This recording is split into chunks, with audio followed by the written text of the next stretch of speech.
paano i-lock ang gallery ng Samsung mobile phone. So punta lang kayo sa inyong gallery ng inyong Samsung mobile phone at dito tap nyo yung 3 line sa kanang babang bahagi. Punta kayo ng settings at dito sa settings punta kayo ng about gallery at dito tap nyo yung version ng 10 times.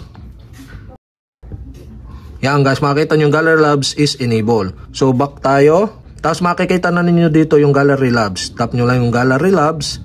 At dito sa Gallery Labs, makikita nyo yung Album Entry Lock. So i-turn on nyo lang yan by switching on the switch button on the right side. Tapos dito sa pop-up, tap nyo yung OK to turn on.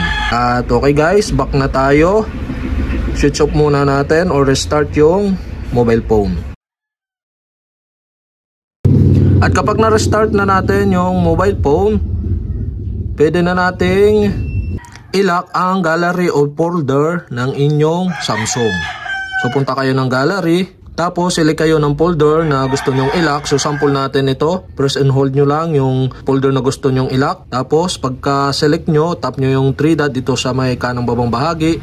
At makikita na nyo dito yung lock album. Yan, tap nyo yung lock album. Yan, nakalock na siya. So once na kinalik nyo, ay lalabas yung lock. So enter lang natin yung lock ng ating mobile phone, tap continue. At mabubuksan na natin yung gallery.